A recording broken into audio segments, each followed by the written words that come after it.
本师释迦牟尼佛，听念文殊智慧勇士，听念传承大安上师，无上甚深微妙法，百千万劫难遭遇。我今见闻得受持，愿解如来真实义，为度化一切众生，请大家发无上殊胜的菩提心。下面我们讲，这个亲友书当中呢，就是第二个科判，也就是说，别所断处无以说是。因为前面已经讲了，我们这个作为修行人接触的这个财物呢，就是生者弃财啊，就是这个生者弃财呢，就是每一个修行人呢应该就加以保护。下面就接着讲，独钵一节堪聚会，难夺衣服恶劣有，饮酒夜晚入村落。端坏名语智六法，他这里呢，就是龙门菩萨已经总结了，就是机身当中呢，就是坏，名声乃是的话呢，就坏，就是自己的善根而堕入恶趣的六法啊，就是集中起来呢，就宣说就是毁坏名声之法。那么第一个就是说，就是这里啊，赌博啊，就讲的这个赌博，为什么这样讲呢？因为如果人和人呐，在这个行持善法的过程当中呢，就是没有以真知正念来观察自己的身口意，然后平时呢，随着自己的分别念，而在这个恶劣的环境当中就是做种种这个坏事，在这个当中就最容易出现的就是有这么六法，也就是说这个赌博和看聚会，还有这个难懂和抑制恶友，以及呢就饮酒这个夜晚入村落，就是这六个法。其实这六个法呢，就是我们以前那个讲的二轨教言论当中也是有，就是白日的时候呢，就是这个赌博灯，就是沉迷于就是世间法，然后晚上呢，就是这个做不尽心，就是一直这个虚耗自己的这个人生啊，就这样的这种人的话，那就非常的这个惭愧，也就是叫做是这个无愧者，就是上面的有一整这个说明。所以我们在这里呢，大家也应该清楚这是对一个乐行的话，也是一个在家人的这个教授。当然，作为一些出家人的话呢，那这个坏名声的这六法呢，就是一定要这个远离就是应该来讲这个出家人的事就是不会有这个现象。但作为在家人的话呢，我感觉呢就在这个很多人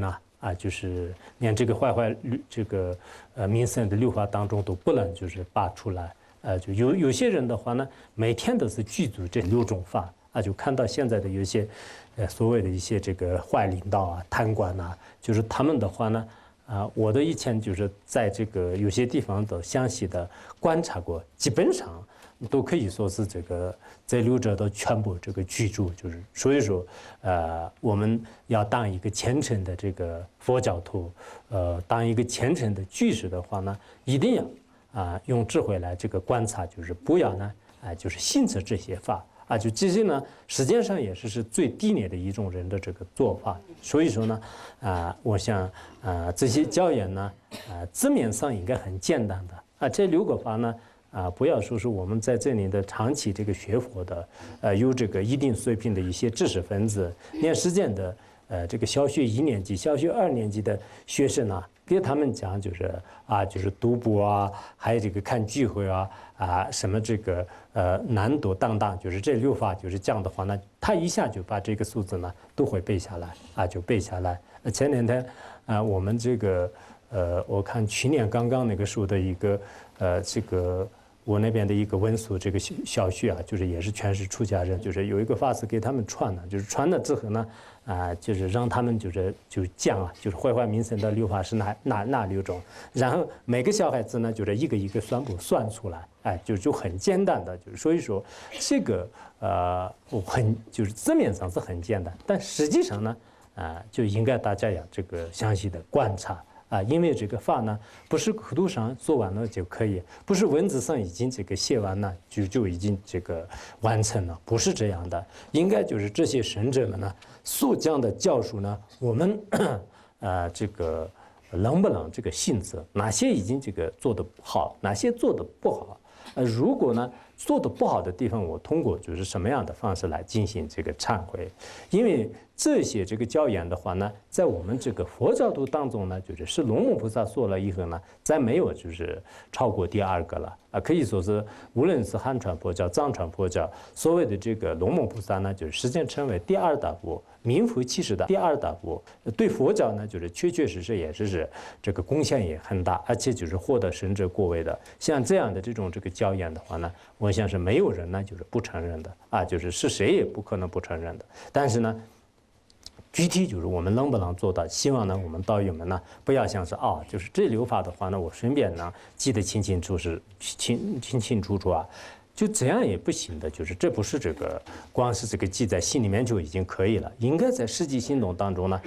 就是哪些就是容易做，哪些不容易做。尤其是现在的有些在家居士的话呢，的确是这些教言呢就是非常必要啊。就是我这次很高兴，就是因为大多数的这种这个听者就是这听众的话呢，是这个在家人。那么这个在家人呢，就是现在懂取舍的、懂因果的这些人呢。在大多数的佛教徒当中就是不多，就是现在缺乏这个佛教的基础知识，所以懂得这些道理之后呢，有些是以前世的业力，或者是自己的这个心散乱呢，就是实在是不能做到的，这种情况也有。但是大多数而言呢，就是应该大家就该做的是什么，不该做的是什么，对大家有一定的这种这个帮助。就是所以说我们这里呢，首先就是第一个是度钵就是度钵的话呢，一般来讲就是有关这个经典当中也是就是这个度钵就是用这个下棋的方式也好，或者现在所谓的一些就是打麻将就是各种这个漂泊就是赌场就是非常这个可怕的。就是因为现在末法时代的话呢，就这种这个情况就是越来越严重，尤其呢就是甚至倾家荡产，就所有的这个财产都是全部这个付给别人，就是包括身上的衣服在内，就是有很多的这个种种的这种就是这个消息，就非常这个可怕的。所以就是第一个呢，如果一个佛教徒就是经常到这个赌场或者去赌博打麻将，那这样呢就肯定就别人也会说就是这个是出家人，这个是如何，甚至呢就是现在有一定地位的、有一定这个知识的一些人就是如果你去了这些环境的话呢，就是会这个有各种这种这个汇报就是这是第一个。第二呢，就是说的是这个看聚会就看聚会，大家都应该清楚的。比如说以前的话呢，就是看什么那个电影就是现在这个所谓的一些看一些这个娱乐活动或者说是看一些聚会就看一些这个节目就是运动会体育等，就是各种就是现在的这些场合就是其实这些场合呢，真正学佛的人呢讲呢，就是没有什么意义的今天来了一个什么明星，就是要这个今天就是来一个个性，就是应该到哪里去买多少钱的票然后自己到那边去的话呢，就这个浪费时间，甚至呢，现在我们这个每个人都在家里看电视这也是的确是这个浪费时间，就是没有这个实在的意义。就是因为呢就中人这个聚会的这些地方的话呢，其实是也是不合理的就不应该作为这个修行人的话呢，不应该去的。我记得华智仁波切在那个自我教言里面呢，就是也说了，说是这个不可去处有3种，就是第一个的话呢，就是这个远处近处就是这个怨恨的敌人正在这个吵架的地方。作战的地方呢，就是不能去的。然后第二呢，就是这个众人汇聚之处也不能去就众人这个汇聚之处不可去，还有这个玩乐之处不可去，就是有一些这个各种这个游戏就是刷什么这个马戏、河戏等，就是这样的人们就是很多的这个愚痴的人呢，就是集中在那里，然后呢就是一直这个看半天，但实际上呢，对自己的相续也是带不到任何的事业。如果你实在是一些这个散乱的话呢，那就是一些现在的这个佛教电影佛教电视就这方面就是信呢就散乱的话呢，就是这也是个很好的这种方法，就是所以说呢，一般的这个师生聚会的这些地方都不能这个去的。我们作为这个出家人的话呢，我相信这些场合当中都是也不可能这个去的。这方面是我觉得汉传佛教就是应该是很不错的，就是一般这个就是除了就是极个别的一些就是有必要，就是有些这个真正和尚呢，就以外呢，就是一般来讲可能就是特意的，就是有些出家人呢，就是不一定就是去的。就所以说这个这是第二个。就是毁坏名声。然后第三个呢，就是难度就是难度呢，我们以前也讲过，就是的确是这个佛法也好，这个对实践法也好，如果现呢人就是懒洋洋的，就是什么事情都是不想做的，这种人的话呢。的确是，就是一无所成，就是他的这个所作所为呢，就是都不会有任何的这个成就。所以呢，我们这个作为修行人的话呢，就是一定要这个精进，就是不精进的话呢，的确也是这个做什么事情呢？就是包括我们现在这个文思修行啊，那这样的话呢，就一定要依靠这个精进，一切工作都是这个依靠精进的。所以有时候呢，我们看到一些这个高僧大德的这个传记比如说以前这个大师在这个喜马拉雅山的那一本书里面，就是又描述了一个96岁的这个修行人，就是他呢就是就根本就是晚上的是不睡觉，就是别人就是问他，就是你为什么这样？他说我这个修行这个法的话呢，就是不像猪一样，就是整天的是睡着，所以心里面真的有一种这个勇气。这样的话呢，就是不像现在这个社会上的有些人一样的，就是这个11、2点钟的时候都是还在这个睡着，让做什么事情的话呢，就是没有这个兴趣。就像儒心论里面讲的3种难度，全部呢就是具足的话呢，那我们这个修行都不能这个成功的。所以说，这是这个难度的话呢，实际上也是这么样，这个人是很难得的，就是任何单位也不要，任何这个什么这个领导和负责人都不需要，就是有些特别难。就是除了这个吃饭以外，什么事情都是不想干的，就是这种人呢，是这个就非常不好。就是所以说自己每个人的是应该就是自己可以这个精进的。有时候精进呢，就是完全是依靠这个性的能力的确是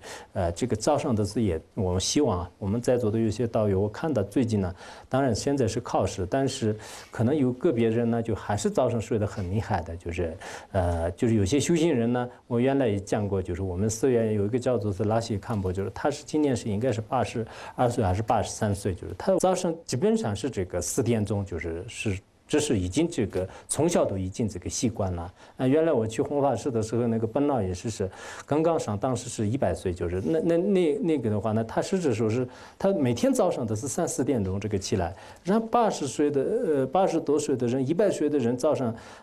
这个3、4点钟起的话呢，就是我想我们在座的人呢，就是有没有必要就是一直睡到就是7点钟、8点钟，就是那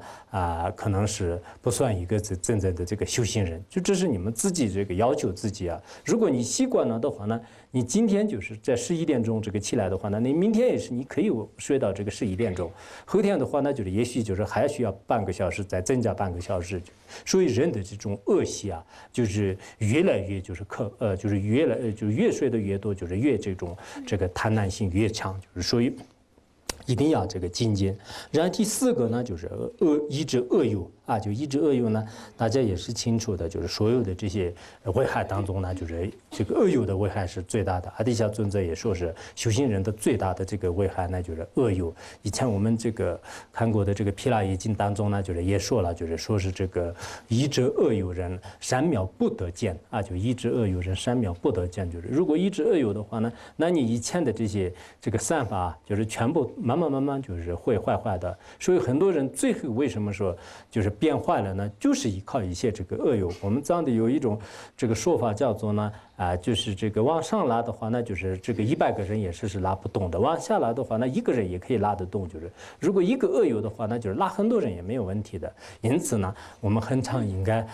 就是抑制这个善友。就是抑制善友的话呢，经常要观就是什么这个祈祷佛陀也是以前很多传承上师的一些教言里面说这个祈祷这个佛陀是非常重要的。我记得《三摩地王经》当中也是说是这个恒常随观这个佛陀叫永世莫以就是罪恶忧啊，就是恒常莫以罪恶忧，就是我们恒时的是应该观佛陀、祈祷佛陀，而且呢，就是抑制这个三藐的这个善知识和善友，然后呢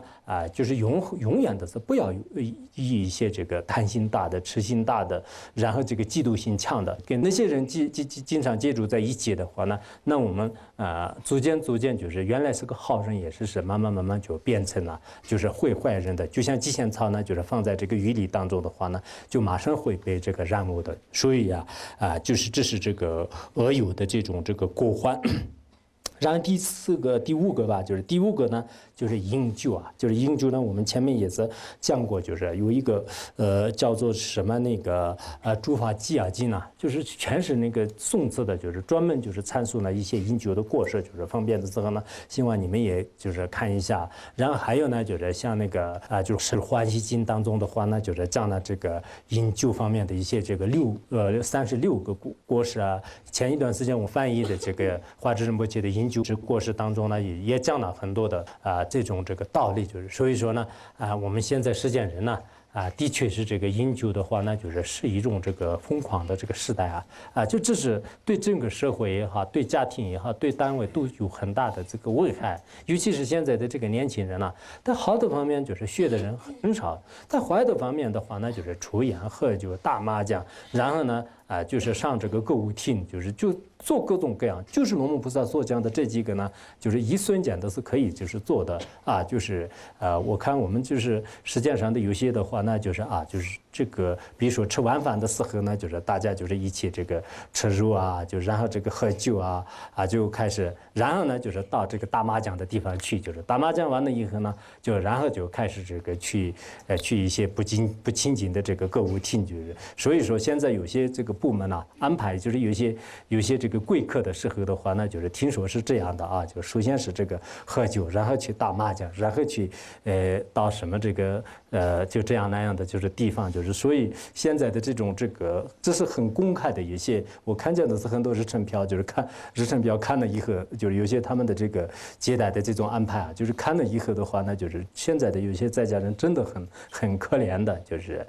就基本的一些高尚的人格的就是成问题。因此呢，作为我们这个佛教徒呢，首先就是自己也应该明白，就包括我们现在就是听亲友说的很多的这个在家居士的话呢，就是在社会上也是有一定名气的，有一定地位的，然后呢跟世人这个经常交往，但是有些时候呢，当然也是不随顺的话呢，就是有一定的这个困难，但是呢，实际上就真正你坏尽思来世的话呢，就是不需要这些条件，就是因此就是这是这个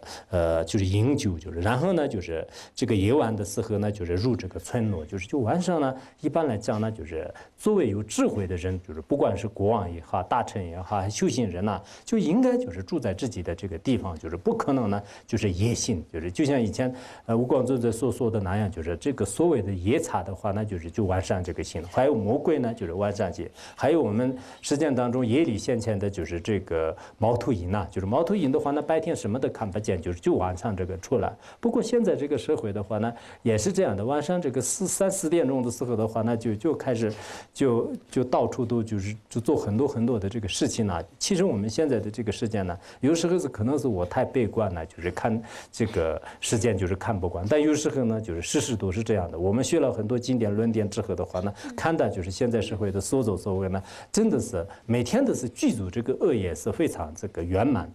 然后善业方面的话呢，就是可以微乎其微，就是很多这个因缘条件的话呢，就是不能这个具足就是不能这个具足的。因此呢，我们这个作为就是这个修行人应该呢就是自己要这个看着就是在这里的有些尤其是我们学院里面的道友们呢就是没有必要的时候呢，就比如说聚很多人的地方也不能去，晚上也是没有必要，就是以前上师在的时候也讲了，就是如果白天有一些重要的事情呢，就是你可以中午的时候就是去别的这个修行人家里，然后晚上的话呢，就是住在自己的家里，你自己己该这个参参的参参，念经的念经，或者是这个看书的背诵的，就应该住在这里。但极个别人的话呢，就晚上就现在因为我们有课，可能就稍微好一点呢，就没有课的晚上的话，那就是非要到这个哪里去，然后就是一晚上的说各种各样话，就是没有必要的。就是大家一定要就想到这个龙母菩萨就是所讲的这些这个教言，就是在实际行动当中呢，就是去这个行持。就这是这个坏这个民生的就是6种法就是每一个道理呢，就是详详细细观察的时候呢，就是会明白的。然后下面就是讲第3个问题，冷短之对治呢，就分2，就是对治之功德和未对治之过患。首先是第一个。对这个财富的贪执对治的话呢，就是有什么样的这个功德就是对财物的贪执。佛说一切财产中，知足乃为最殊胜。是故应当恒执着，常执着，知足无财真富翁。那这个大慈大悲的这个佛陀就是在就是有关的这个经典当中就是像这个大乘的有关经典当面也讲了，就是小乘的这个经典里面呢，就是也就是反反复复的这个讲了，所有的这些世间的这个财产当中的话呢，就是知足就知足少欲，就是这是这个最殊胜的一种财富就是因为我们实践当中呢，就是前面也讲了，就是这个财富的名字呢，其实是让人们就是获得一种满足，就才叫做是这个财富，不管是精神财富也好，还是物质财富就是一种让人们得到一种这个满足感的这个功能。其实呢，真正的这个富裕和财富的话呢，从这个精神上这个富有，精神上的这种拥有呢，这是这个最好不过的了。如果你精神上是非常的这个就是空虚，或者是这个就是缺少这种这个财富然后在物质上是怎么样富裕，也是有时候就是满足不了，就是你的这个愿望。因为人的这个愿望呢，就是心理的一个作用。然后这个心呢，就是一直是空空的，里面就是装多少个这个财富也是没办法就是填满的。而这个外面的这个物质来满足我们的内心呢，就是在当前时代非常非常的这个困难。因为古人跟现在呢就是不相同的。古人的话呢，一方面就是没有这个现在那样的这种丰富的一些这个资源就是有些这个财产就是这些的确也没有的，就是各个历史上来看的话呢，也是没有的。然后呢，就是在那个时候的话呢，就是可能是就是知道的也不多比如说一个国家的话呢，就是它基本上里面的消息很多都是封锁的。然后呢，这个村落之间的这个交通也不方便，信息也不方便。这样之后呢，就是知道的不多，看的不多，听的不多。这样以后呢，就是可能他的这个贪婪呢也不是很强烈的。像我们藏地的话呢，就是在山谷里面就很多这个时代都是在山谷里面，就是对外面基本上是封锁消息，所以很多人都是在古人是有满足感的。可是现在呢，就是不是这样的就别人就是就买了什么样的这个轿车，买了一个摩托车的话呢我为什么是没有这个有的话多好这个功能它的这个性能如何就让自相续当中就是无法克制的贪欲呢，就是油然而生。所以说我们这个佛陀呢，就是的确也是在大乘经典当中都讲了就大小乘的经典里面讲的，就是这个自助少欲就是自助少欲呢，就是所有的这个财产当中是最上的就是这是自助的这个享乐呢，就是一般来讲是我们这个所谓的天王也是很难以这个享受的就是泥潭自在现，所以不相干，天王也想天王也难享。这个就是真正这个泥潭而这个自在而现，就像这个修行人就是自由自在的在这个精进的地方这个性子这个跟谁都没有这个关系的，没有什么这个牵连，没有什么这个纠缠的，这样的一种自由自在的这个生活的话呢，不要说是人间，即使这个就是这天间的这个地释天王和梵天的话呢，就是很难以这个享受的。他们的话呢，就是也没有这个泥潭的。所以我们现在呢，的确有时候就是我们这个不管是出家人在家人，有时候就还是要经常这个观察自己的这个心啊，我们这个心呢，就是应该以通过这个佛法来这个修持，然后自己呢就是填满自己的这种这个心，还是必须要用一种这个物质来就是满足。如果用真正的这个物质来满足的话呢，就是的确是很困难的啊。现在是这个东西方的，就是很多的这个富翁啊，就是他们呢就是通过什么样的这个方式来满足自己，但最后的话呢，就是也是会这个落空的。所以呢，就是这个知足呢，就是最殊胜的啊，就不管是你是这个在城市里面的人也好，激进地方的人也好，自己呢就是比如说有一个比较简单的就是一间房子，然后自己呢就觉得已经可以了。你看我的这个住处啊，都已经这个可以了，自己有一个满足感的话呢，就不会像是这个再修3、4层楼，然后你修了3、4层楼呢，就觉得是不行的，就是这里是应该是20几层楼才对。然后你修了20几层楼以后呢，不行，我在这个城市里面不行，这应该是到别的地方就是修20几层楼才对的。然后最后的话呢，就很多的地方，你修了多少房子也是最后也没办法的。这是光是你说是房子的，然后还有的对这个人的贪执啊，对这个财务当中也是各种各样的这种财物在你面前就是可以在你的分别面前呢，就是可以这个显现的。就是这样一来呢，就是这个知足没有的话，那就是痛苦就自然而然产生。所以说呢，我们应该就是经常呢，就是这有知足感，就是如果你有知足的话，那就是那实践当中是应该说是最大的一种这个财富啊，就是最大的一种这个财富。所以以前那个就什么那个八大就是人觉经当中呢，也已经这个有这个校正啊，就是说是这个多欲为苦，生死疲劳，从贪欲起。然后这个少欲无为，身心自在啊，就是少欲无为，身心自在。那么贪欲特别多的话呢，在这个生死轮回当中是非常的这个痛苦，就是这些痛苦的话呢，就是其实是我们这个心呢，就是没有满足感而起的。如果你是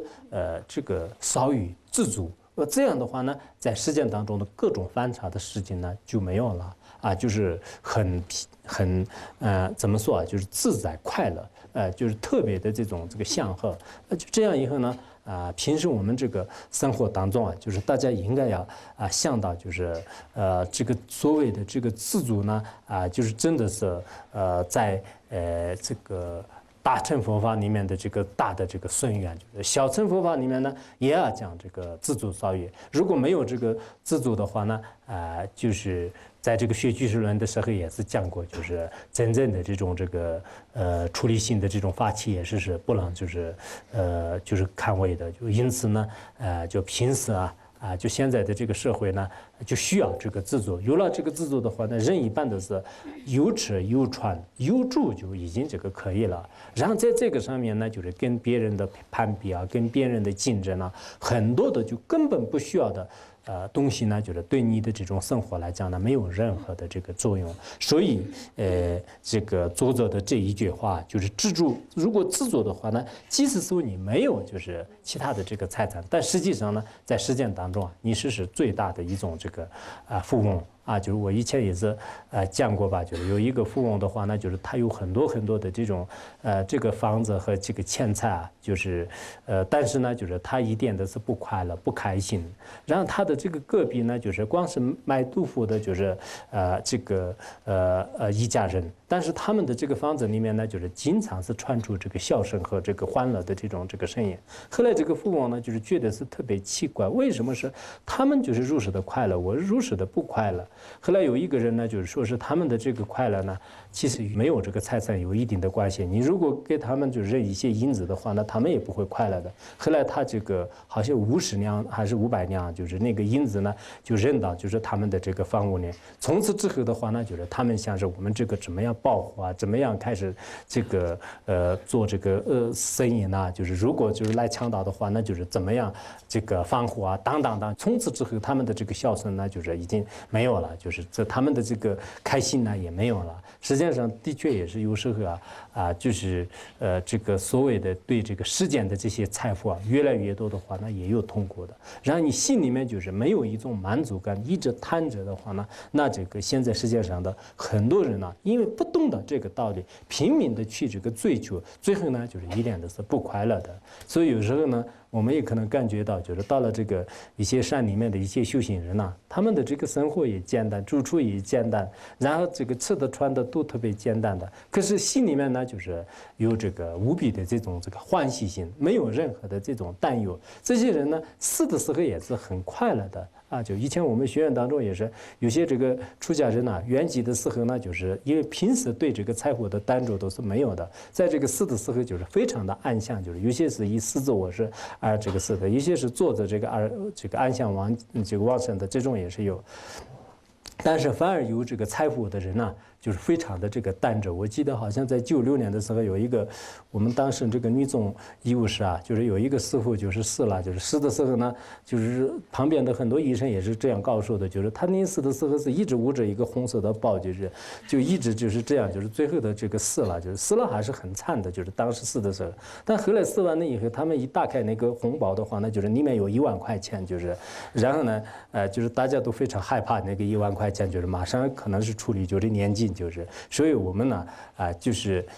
有时候对这个财产的这种贪执，没有这个自主满足感的话，那就是恐怕死的时候也不会很安详的，应该就是值得注意。下面就是对这个财产的贪执就是没有对治的过患，就是知之痛苦如财多，少于知人非如蛇，一切龙王兔鼠魔所生痛苦如是多。他这里呢就是应该就是龙门菩萨对这个一切智者，或者呢就是对这个罗姓王罗姓王呢，就是因为他相续非常精进，而且呢就是对这个因果和世间和出世间的道理，就是极其精通，就是具有一定的智慧。他以这个复还的这种这个方式呢，就是说这个智者就是智者罗姓王或者说是这个对世间出世间有所了解的这些智者们，我们应该要就是知道。就是痛苦的话呢，就是其实随着这个财产的这个多少而这个增长的。如果一个人呢，就是财产就是特别多的话呢，那就是他的这个痛苦就是会越来越多的就以前华智仁波切说，就是有一条茶叶的话，那就是一条茶叶的痛苦；有一匹马的话，那有一匹马那么大的这种痛苦。因为你的这个财产越来越多的话，那你的这个痛苦就是会这个越来越多的。如果你的这个少欲就是没有这种贪爱，没有贪财，那这样的话呢？你的生活当中就是不会有那么大的这种这个痛苦就是不会有那么大的痛苦，因为只要你有满足感的话，那就是你是这个就不会有那么大的这个痛苦。所以我们这个因缘品里面呢，就是以前也是讲过，就是虽讲珍宝义，就是贪者不满足就是贪者不满足，就是虽然就是世间当中呢降小就是各种金银财宝的欲，但是有贪心的人呢，就是他绝对不会这个满足的，还是呢就是一直是贪着，就是一直呢就是想就是得到就是最多的。所以说他这里呢就是说你的这个财产越来越多，你的这个痛苦呢越来越就是大。我有时候这样想，就现在一方面就人们都是非常这个羡慕的，就是有钱的人有财富的人。可是有钱的人的话呢，就是他的钱越多这个心里面的就是痛苦也越大，然后生活的这个压力呢就是越可怕。为什么这么讲呢？比如说你有这个100万的这个房子那100万的外面的这个房子的话呢，它里面的就是所有的设施呢，应该就是以100万呢就是配套。然后的话呢，就是你包括就是它的这个房子的这个管理就是很多方面的话呢，就是这个钱呢是越来越多的。然后这些钱也是不可能无缘无故来的，就所以你作为这个主人的话呢，对他的这种贪执就是越来越就是可怕。因为首先是他财产的积累，中间就是就是保护，最后呢就是担心就是毁坏。一旦呢就是因为这个四大都是无常的，就是当它受到一些违远坏坏的时候，你心里面的这种刺伤和痛苦呢，就是更是这个可怕的。比如说一个人呢，就是他有几千块钱的房子的话呢，他的这个保护也好，刚开始的积累也好，最后的话呢，就是如果毁坏的话呢，也没有就是这么大的这种痛苦。所以说我们现在很多社会人呢，就根本不知道啊。就是你的这个生活越高的，你的这个经济条件越好的话呢，就是从中可能会想得到就越大的这个快乐。其实这是一种这个错误的感觉，是为什么这么讲呢？因为你这样的话呢，你的这个竞争能力也好，生活的竞争也好，或者是压力啊，这是越来越就是可怕的。这是我们可以有时候啊。就是没有什么事情的时候，你就可以躺着卧着，你就想一想，是不是现在社会当中呢？为什么说很多人呢，就是被称为这个钱财的这个奴隶啊？就有些人呢想啊，我买100万的这种房子，然后的话呢，就是把自己的这个所有的这种这个一辈子的这种钱财也好，就是自己的精力也好，就是全部都是已经要付出去，还不够。这样的话，那晚上睡也睡不着的。因此呢，有时候啊，就当然自己有自己的福报先前，就如果你这个无情当中就是可以得到的话，那就是我觉得这是这个戒律当中也是开序的，就是没有什么这个不可以的。但是如果没有这样的自己非要就是依靠有一种情作来就想获得的话，那就是这是不合理的。因此呢，就是这个无著菩萨吧，就是无著菩萨也是说过，就是说是知足聚会，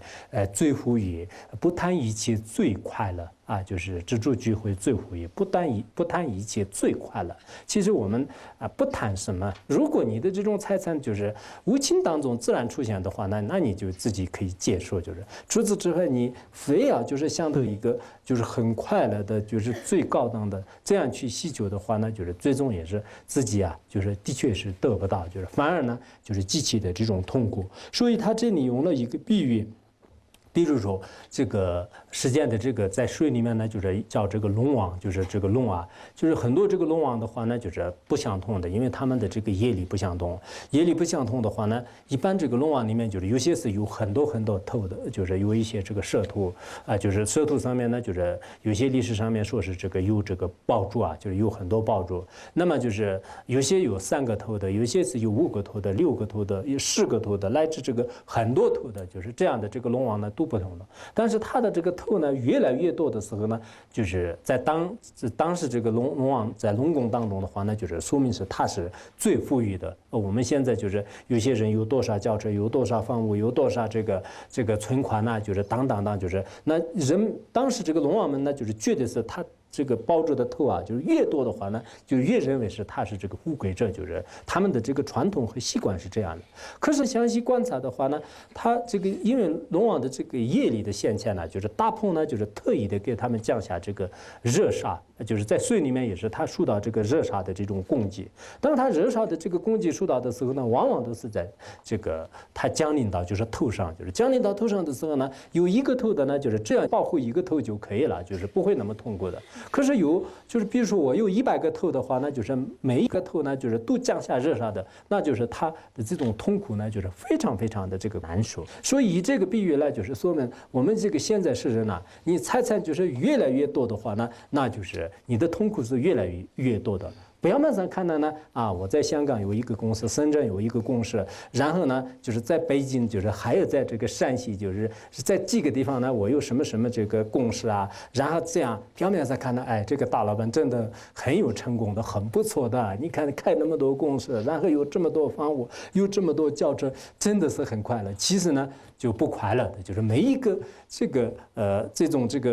财富的话呢，就是他的这个心呢，就是也要这个分出去，就是管理。在这个过程当中呢，就是因为世间的一切有漏法，不可能是像这个白居罗州和我们33天的一些福报一样，就是很多都是自然这个显现的，不会这样的。就是每一个地方呢，就是有各种各样的这个人的这个冲突啊，还有一些许许多多的这个矛盾和这个困难呢会出现的。所以它呢就像是这个龙王的头上这个受到日烧的攻击一样，就是非常的这种痛苦。因此说呢，我们这个世间人呢，有时候应该要这个好好的分析佛法里面所讲的这些比喻，一个比喻里面的，我想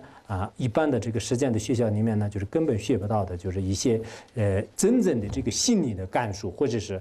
我们怎么样这个生存这个生活的话呢，依靠这个释迦牟尼佛所说的那样的这种方式来生存的话呢，就是其实是我们这个实践当中也有一部分快乐的人。但是如果我们没有按照这样的凭自己的分辨量和凭实践的一些愚者的这个传统去这个不断的追顺的话呢，不但是就是得不到就是最后的这种快乐，反而呢就是自己就是感受到无量无边的这种痛苦。这样呢，我觉得是短暂的人生当中也没有很大的这个价值和意义。所以在这里呢，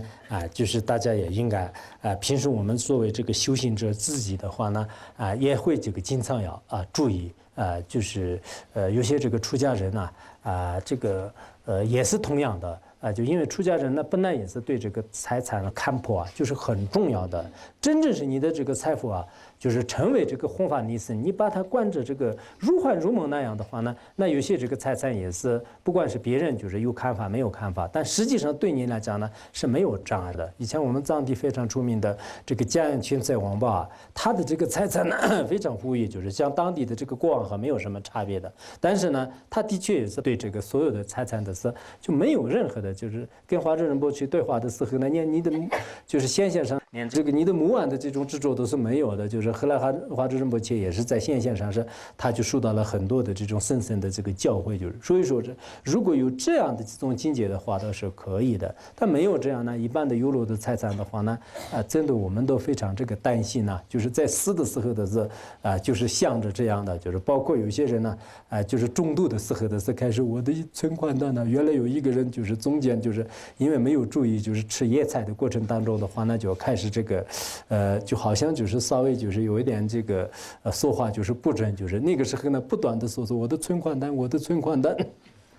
所以死的时候就是最大的一种这个违愿，就是因此呢就平时就是要懂得就是实践的这些财富的话呢，真是这个梦幻泡影一样，就是没有什么实在的这个意义，就是要懂得这一点，然后呢再自己再从中这个取出快乐和怎么样运用，尤其是这个财富的话呢用到这个社会上，真正是有一些痛苦的人可怜的人，帮助他们的话呢，我觉得是有了它的这种这个价值了，就是否则的话呢一直就是一个人自己享受呢，就是也没有就是实在的意义。下面呢就是说这个端出受用之三乱呢分3个方面，就是第一个是端出这个贪欲这个就是妻子，因为这个乐信国王呢就是作为一个在家人，就是在家人的话呢，他也是就是当时龙母菩萨教诫他呢，就是对贪着自己的这种这个爱妻呢，就是也应该就是有所这个取舍。那么这个分这个淫色和淫趣就是淫色和淫趣。首先呢，就是龙母菩萨对这个罗兴王说你就是应该就是不能借数的这个王妃，就是可以说王妃吧，就是这个呢，就是也有这个3种就是当然这个印度传统的话呢，可能就是一个国王呢也有很多的这个王妃，所以王妃当中呢也是有特别坏的，就是那种人。这样的话，罗兴王你要真正要修行佛法的话呢，你一定要观察，就是你的这种这个所依止的善知识，否则的话呢，到时候确实现在不观察，就是刚开始的时候会像这个人是觉得很不错的，就是最后的话呢，就是一辈子的会后悔的，就是所以说你应该就是要这个好好的观察怎么样观察呢？他这里怎么讲的？就心如念地贵之所，亲民妇君如恶女，为财不放如盗匪。当其次当3妇人，他这里有3种这个妇人3种这个就是这种女人呢，就是不应该这个接受的。第一种呢，她这个性呢，就是特别的这种心情特别的恶劣，而且呢。就平时也是对这个国王不恭敬，就是做很多就是坏事，还有呢，就是跟这个就是就是联合一些这个怨恨的敌人就是杀害这个国王就是我们这个历史上也好，实际上呢，就是也有很多的这样的这种这个特别就是可怕的这种女人吧，就是也有这样的，所以呢就是像这种人呢，就是你千万不能这个接受就是特别坏的，就是就像以前那个金朝的时候就是金朝的时候呢，就是叫做是那个什么这个贾南风是吧？就是他呢在历史上就是特别坏的一个这个女人，就是就人们呢就是称为是内外都坏，就是因为她的这个身材也是这个很不好的，怎么说就是皮肤黝黑，嫉妒心呢就是特别强，也很狡诈，就是没有智慧，但是呢就是唯一的就是吵架很厉害的，就是吵架很厉害的。因此呢，就是当时那个国王就是惠帝，就是那个晋惠帝，就是他也是特别的这种害怕，就后来的话呢，就是他很多就是无恶不作的，就是做了很多的这个坏事，尤其是这个当时呢，就是国王就是所喜欢的这个任何一个妃子的话，他当场就马上会这个杀害的。就是有一次的他用刀子就因为看到一个妃子呢，就是可能这个怀孕了，他特别不高兴，就是然后用刀子就是扔到就是他的肚子上，结果呢就是这个胎儿和刀子都全部就是落到地上，就是也有这样的说法。就但后来的话呢，因为他的各种各样的这个恶行呢，就是金朝呢就是一次而灭亡，就是所以在历史上呢就是特别就是坏的就是这种在这个皇宫里面也是有的。当然实践的女人当中的话，那就是更不用这个说了，就是很多人呢就是没有这个首先的这个观察，在这样之后的话，那就是最后一辈子的是非常的这个痛苦，是这样的这种像刽子手一样的这种女人呢，也应该就是会这个放弃就是不要就是首先的这个结束。还有呢，就是经常的是这个欺负这个国王就是是不是欺人就是也可以欺负就现在实践的有些人呢，我们这个在藏地的话，那就是一般是这个就是女人欺负这个男人，这是比较少的，就是是这个有各种这个说法和一些比喻，但是在其他的有些地方的话，那就经常看到，就是这个丈夫呢，就规规矩矩的，就像仆人一样，就是做事情，就是炒菜，就是然后这个女人的话呢，就是像这个国王一样的，就是下命令，就是然后自己就是除了这个化妆以外，什么都不干。开玩笑，我也没有看过这些经戏，我是估计的。我也没有去就是观察的，但是实际上呢，真的就是有时候是这种嫉妒心也比较强的，就是特别恶劣，就是这种也是有就是包括一些老年人当中也是有。以前在05年的时候，当时有一个这个新闻里面也是这样说的，就是说是那个特别就是嫉妒心特别强的有一个63岁的一个叫做是什么，就是阿玛，她呢就是她的丈夫是就是55岁吧，就是55岁。有一次呢，就是他们看那个当时05年的这个电视美女的那种这个比赛就是然后呢，就是当时这个丈夫的话呢，就评价就是如何好看就是后来63岁的老阿姨呢，就是特别的不高兴，就是不高兴呢，就是最后在她的耳朵上咬了一口。然后一直流血不止，就是好像记得有这样的一个公安，就是特别不高兴，就是其实这样的这个事情呢，在我们实践当中呢，就是可能比较多的，就是因为我们呢就是从小都是在这个山里面，就是对现在社会的这个了解都是不是很多的，但是经常呢。也是就是听到就是这个家里吵架，那个家里吵架，就是不像以前一样的。以前的话呢，好像那个每个人都是比较这个遵守自己家庭的，就是各种这个规则就人人都有一种满足感。但现在呢，实践呢，就都不是这样的，就是所以很多这个家庭的这个状况的话呢，就是特别的这种糟糕。这是刚才那个就是第二种女人，还有呢就是为财就是不放就是对这个小这个很怎么说就是微不足道的这些财物也是不放过，就是这丈夫不在的时候呢，就是经常就是无所不托的、无所不强的，就整天呢包括就是他的这个钱包里的钱的是就是然后存在自己的卡上面，就是现在很多地方的话呢，就是据说是这个丈夫的这个钱呢，就是不给这个妻子说，就是他自己单独存，然后那个妻子呢也不给这个让他知道，就很多里面呢就是没有这个信任感呐，就是互相的是该偷的时候该偷，该抢的时候该抢，然后该这个关系比较好的时候呢，就是可能就是也通过就是比较这个正当的这个怎么说啊，就是途径来就是可能去用吧。这样以后呢，像这些人呢，就是要求就是让国王就是一定要就是放弃。当然，这个教验呢，就是对这个出家人的是也没有就是针对的。但作为在家人的话呢，应该就是一方面呢，就是我是这样想的，就是很多这个在家人家里不和啊，就是对他们来讲是人生当中的也是一个恶趣的痛苦。就是刚开始的时候呢，就是互相都好像也没有这么这个就是讨厌，就是但后来呢。就是集聚在一处的时候啊，就是有许许多多的这个观点也不同，想法也不同，最后呢，就是这个摩擦和这个冲突越来越这个严重啊。再这样就是过一辈子的话呢，就是相当的这个痛苦。因此，尤其是这个学习佛法的家庭来讲呢，应该是要向的。因为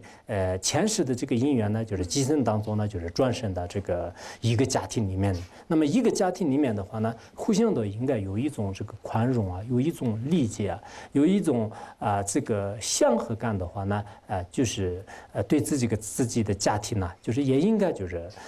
有很好的这个生活。所以说呢，我们这个现在就是在这个社会上的很多的这个不和谐的因素的话呢，就是与人心有关系，人性的贪婪和过于的这个要求比较多。这样以后呢，就是互相的就非常多的这种不随意和这个不快乐的这个事情呢，就会发生的就因此呢在这里面也是非常这个希望啊。就像以前那个巴当巴所说的那样的，因为这个前世的因缘呢，我们这个很多人呢。就是这个生长在这个一个家庭当中，在这个时候呢，尽量的不要吵架。也如果就是有一些吵架的话，那就马上这个互相忏悔啊，就是互相磕头啊。在这样以后呢，就是很多事情呢就可以这个平息了。否则的话呢，就是现在这个所谓的冷战，就是在家庭里面的话呢，就是有一些人呢，就是听说是好几天都是不说话，就是甚至1个月都是不说话，就是那这样就是过在一个屋子里面的话，那可能是非常的这种痛苦，就是这样的这种痛苦呢，会不会就是超过就是龙王就受到的热烧？所以就是有时候看到呢，就是确实是这个出家人的这种生活啊，就是这方面就是非常的这个清净。就是如果这个出家人是对这个贪心、嗔心、痴心啊，就是会这个面对、会对峙这样的一个人来讲是真正是这种社会的压力和家庭的压力啊，就是各种这个生活的这些这个痛苦呢，是没有的，就是应该说是非常的这个快乐。但是作为这个在家人的话呢，你不可能只是现在突然就是马上出家，所以我。也经常这样讲，就是一般有些在家人就是对自己的家庭不和，马上升起强大的这个厌离心，然后呢把孩子也是扔出去，就自己呢开始这个出家，这也不一定是个很好的这个选择。有些孩子的话呢，真的这个父母已经离婚了以后，或者说这个父母已经这个就没有的话呢，就是这个孩子的这个路啊，就是还是很这个可怜的就是所以说呢就应该就是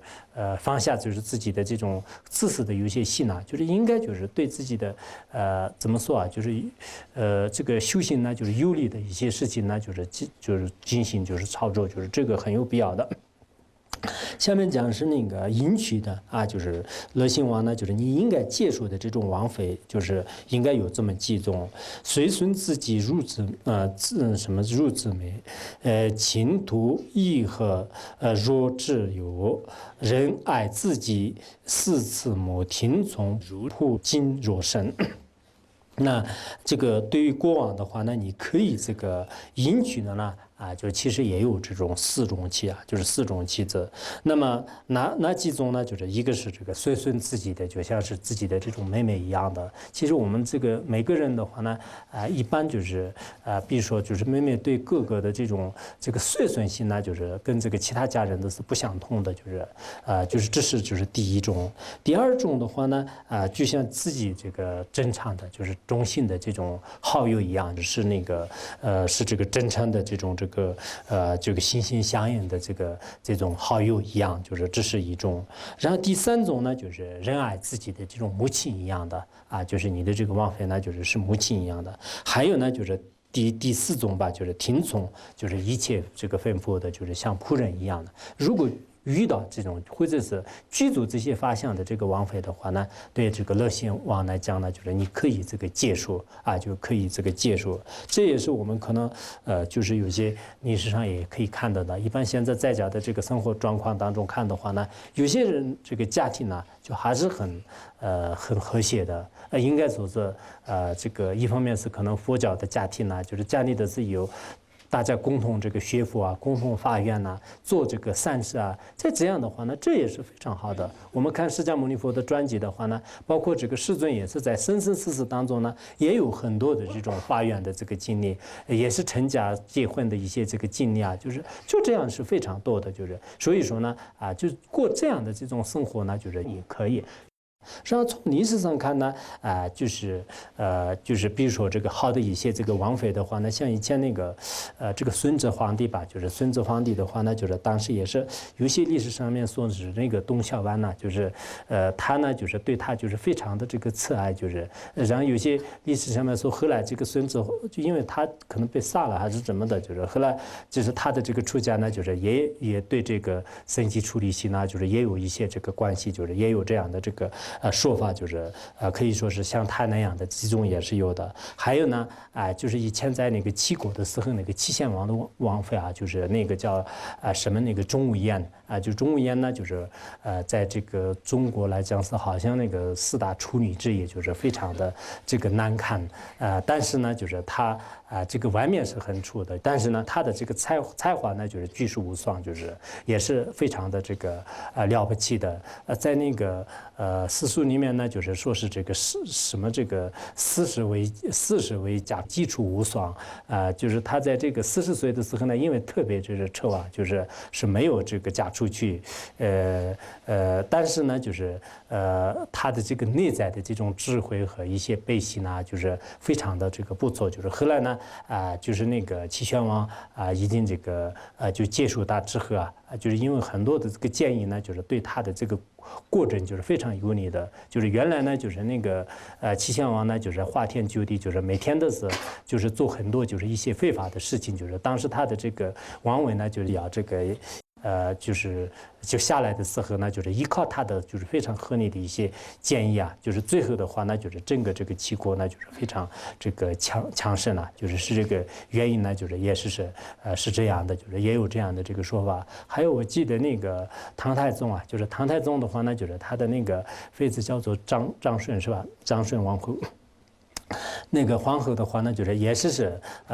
在有些这个历史上面说呢，她是非常的这种这个善良也是这个是这个无私的一种这个心态吧，然后呢也做了很多的一些对众生这个有利的事情这样的话呢，可以说是像那个慈母一样的，当时对他的这个维护国政的这个维护是非常不错的。然后明朝的时候呢，那个朱元璋朱元璋的那个皇后的话呢，马皇后，大家可能也是比较清楚吧，他当时呢说是这个元德先人共理天下，一直呢做了很多的这种这个有意义的这个事情呢。有意义的这个事情呢，当时他的一些这个行为的话呢，后人呢也是非常的值得这个借鉴的。因此呢，我们这个世间人的话呢，在历史上看呢，有很多好的一些这个女人呢。对他的这个国王也好，男人也好，在他的这个后面呢，有非常好的一些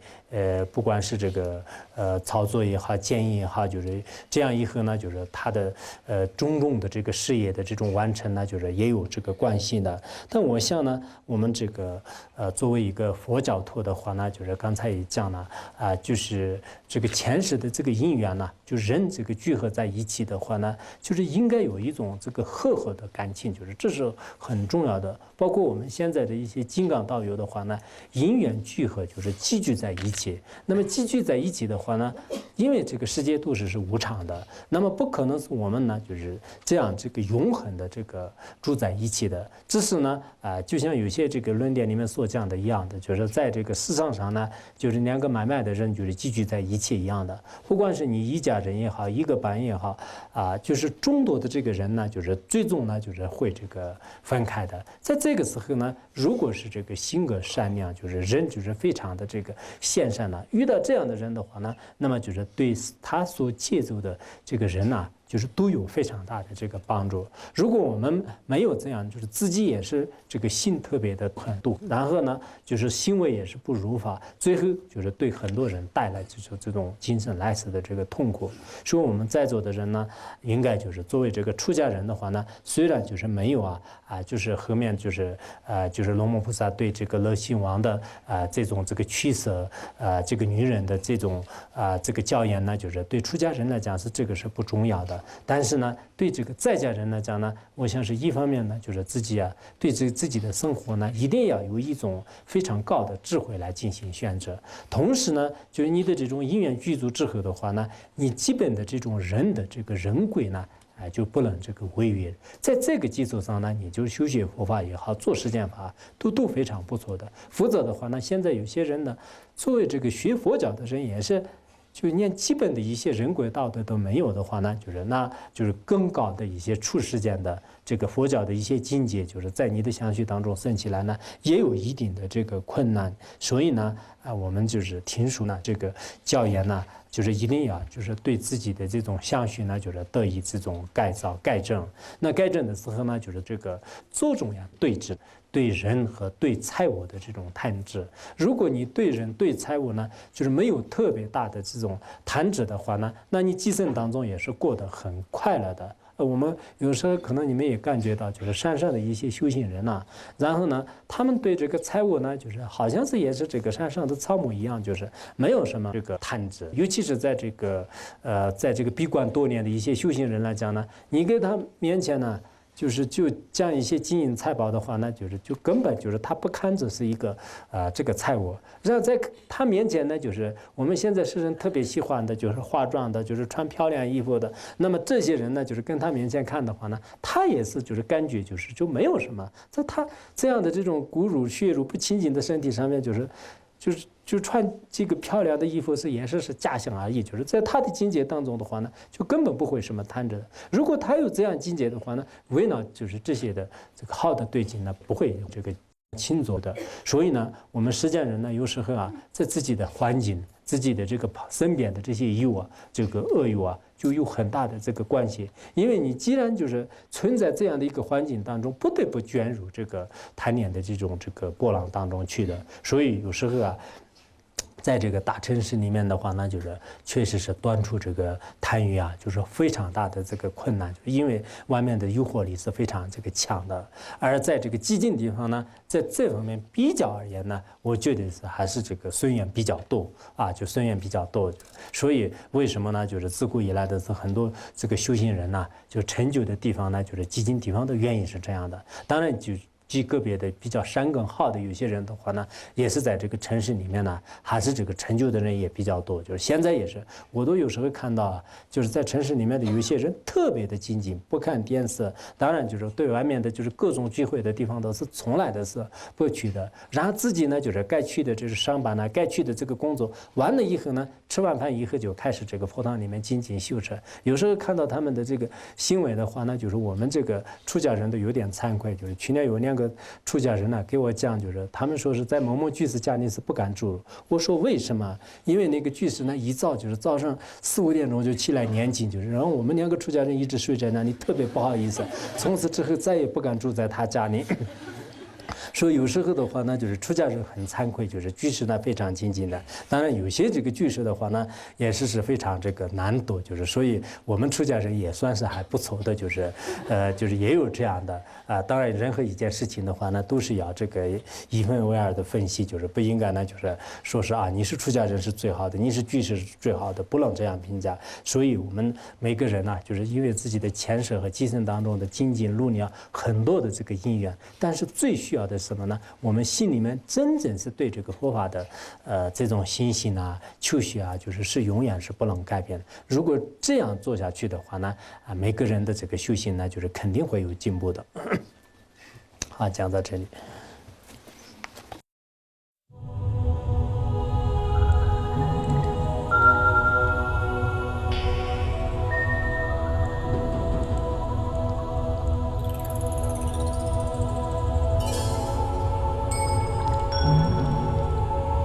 Sonam dei tamse rogaya tonani de jana pasi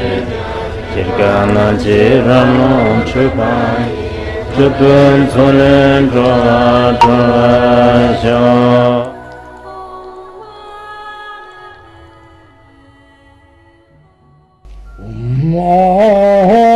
Bandar gare badna asadar Bandar gare badna asadar Bandar gare badna asadar